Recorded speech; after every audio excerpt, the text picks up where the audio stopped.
Welcome back to Worship in the Trenches. I'm Josh Sahulik, and this is where Sunday's worship meets Monday morning. In 1824, war breaks out between Burma and Britain, and a missionary named Adoniram Judson was seized as a suspected spy.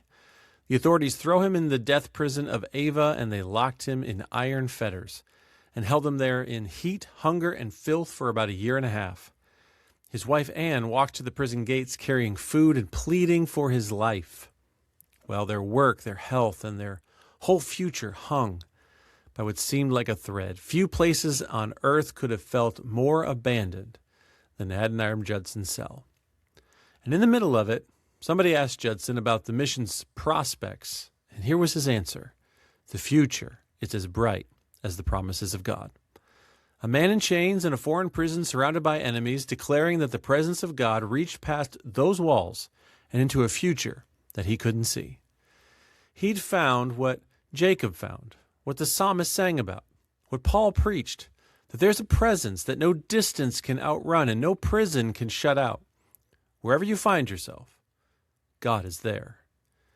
This week's readings sound that one note from many different angles, and it opens in Genesis 28 with Jacob, a fugitive. He's cheated his brother, and now he's running for his life, with a stone for a pillow and an open countryside for a bed. And as he sleeps, he dreams of a ladder that's set on the earth. And it's reaching up to heaven, and the angels are going up and down it. And the Lord is standing above it saying, I am with you, and I will keep you wherever you go. Jacob wakes up and says, surely the Lord is in this place, and I didn't know it. He names it Bethel, the house of God. The presence was found on him, even when he was in the run, in a spot he assumed was empty, void of other people, and before he knew where to look for God's presence. Then Psalm 139 takes what Jacob stumbled into and turns it into a song. The psalmist traces every direction that a person could run and finds God already waiting in each one.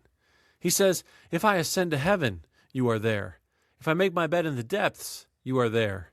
Even the darkness shines like the noon to God. And then the psalmist pivots. The presence that knows every step becomes the one he welcomes inward.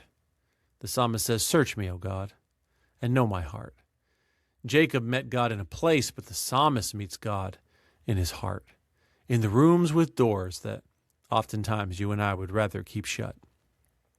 Isaiah 44 adds another dimension. If God is there in every place, then he's also there in every time.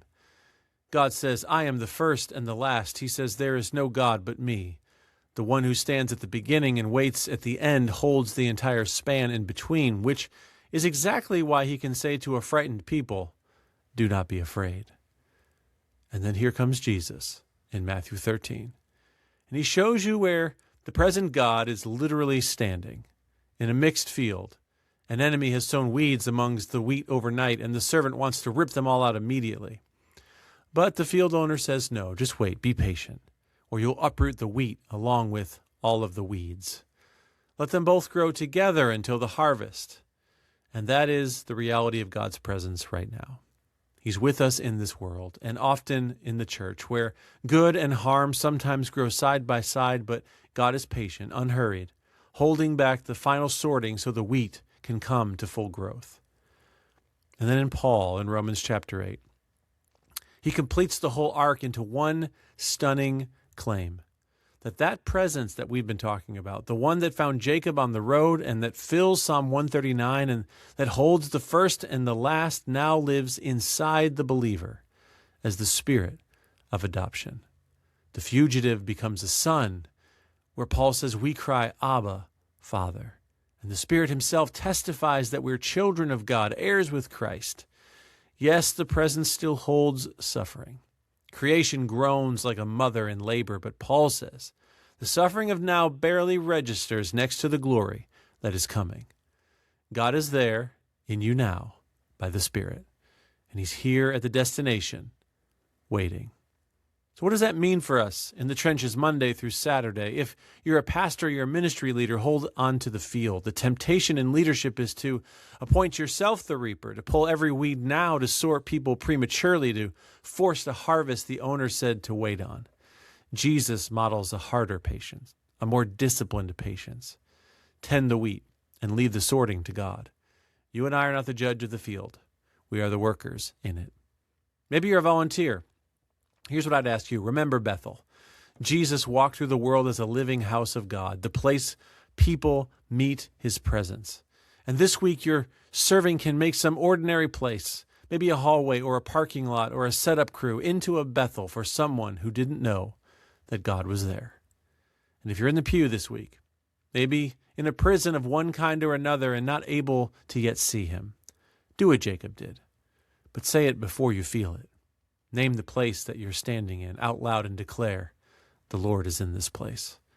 And then pray Psalm 139 and ask God, who already knows you fully, to search you and to heal what is divided. You see, Jacob saw a ladder joining heaven and earth, and he called it the gate of heaven. Later, Jesus told Nathanael, you will see heaven opened and the angels of God ascending and descending on the Son of Man.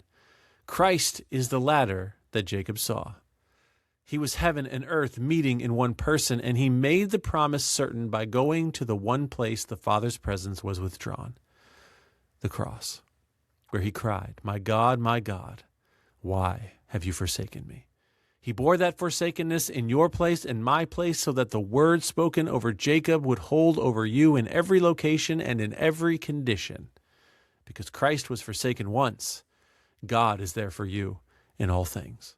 Wherever your feet land, wherever your soul travels, God is there. Thank you for joining me this week in the trenches. It's my privilege to stand shoulder to shoulder with you.